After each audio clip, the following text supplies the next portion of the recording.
Watch New Day every weekday at 6 a.m. New Day is brought to you by Givers Capsules. We're going straight to Parliament now because my colleague Catherine Frimpoma has been able to meet the former Deputy Interior Minister James Agaga and picking a few thoughts from him about yesterday's development. Catherine, take it away. What is he saying?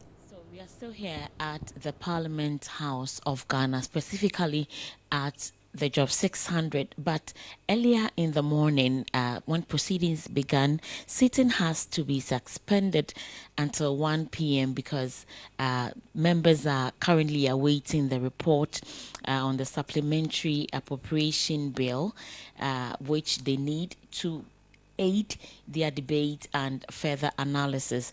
And so we want to further discuss this issue of vigilantism, especially following what happened in Kumasi yesterday.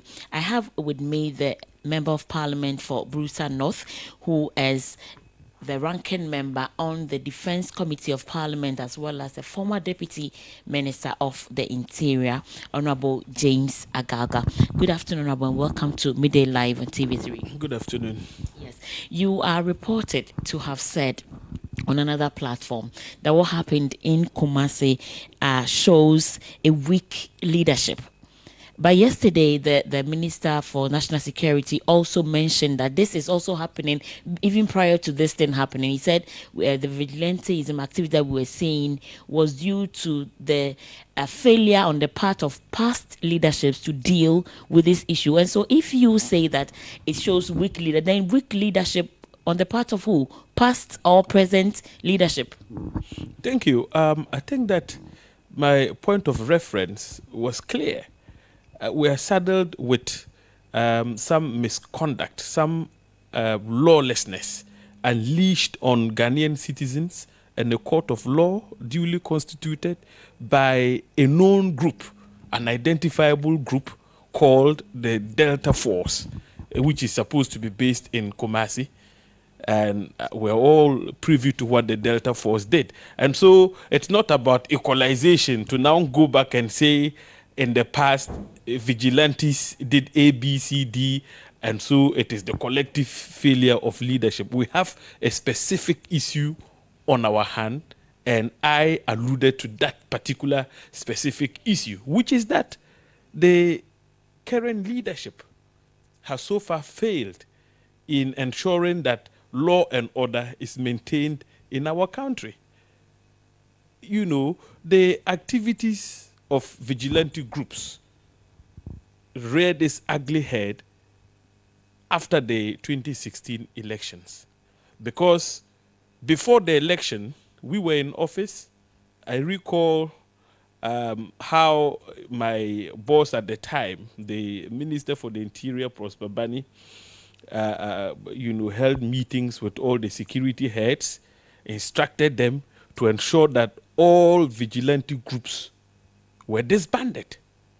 And we were very, very serious with our decision to ensure that those groups did not have room to operate during the 2016 elections. So the Inspector General of Police at the time took up the challenge, met with all the various political parties. So if we are seeing the activities now, then it means that obviously they were not disbanded as you wanted them to.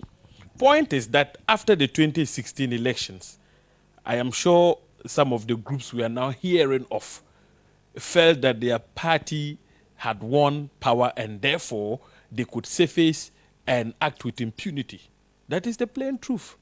Because did you hear of them, during the 2016 elections? No, they all went underground and got emboldened maybe because of the victory of President Akufo-Addo in the 2016 elections. Are you surprised that all the groups that have so far unleashed mayhem and lawlessness on the people of this country are groups that are affiliated to the New Patriotic Party? Well, this is not new because in previous eras we have this same situation happening in various governments. That's why we are saying that I think so far the blame game hasn't helped us as a country. So moving forward, devoid of politics, how do we deal with this issue as a country once and for all? The president has the singular responsibility to ensure that the country is safe. That is why he's commander-in-chief of the armed forces. It's not for nothing that he's commander-in-chief of the armed forces. And then you have the ministers responsible for defense, interior, and now national security. They have the responsibility to ensure that our country is peaceful and that groups such as the Delta Force, vigilante groups, do not find room to operate. So, short of politicizing the issue, I am saying that the government of President Akufo-Addo has the duty to ensure that there is law and order. I'm saying that so far they have failed in relation to their handling of the activities of the vigilante groups. Look, it all started after the elections. They went after public servants, chased some of them out, locked up offices. And when we started complaining, people said, no, they said, look, it's a game of equalization. Your people also did it, and so on and so forth. You see, so this blame game got to a head when we took the decision to make a statement on the floor of Parliament. And I must tell you that I felt very sorry, because the way and manner, our attempt to make that statement, to call for the government to deal with those vigilante groups, leaves much to be desired, because we were not even given the opportunity to be heard. Okay, maybe if we had been heard, I personally wrote a statement on the subject. My statement was never admitted. Rather, a statement which was more controversial than mine was admitted as a counter statement to one that was not controversial at all, which had been written by A.B.A. Fuseni, the member of Parliament for Sarnarogu. When he read his statement, it was not controversial at all. But the counter statement was very unfortunate. I have it, it's reported in the hands that you would see that, it was in bad taste. And that day in Parliament, it was, seriously speaking, a day of shame, because the way and manner proceedings went, it wasn't proper at all. And from that time onwards, we started seeing the vigilante groups, act with more energy and zeal. Things got to a crescendo when they decided to attack the very independence of the judiciary. You go to court, a court of law, and threaten the judge. You disrupt proceedings and free up accused persons. What do you want to see the president do now as we wrap up? I think the president should walk the talk. He should show leadership by ensuring that all those vigilante groups associated with his political party are immediately disbanded. I must say that it is unfortunate the Minister for National Security opined, yesterday when he had the opportunity to address the House, that we can't disband vigilante groups because they are not legally registered. Look, it's not a question of registration. We know, yes, I was at the Ministry of the Interior. We never allowed such groups to be registered to operate as private security companies. What we're saying is that they are identifiable.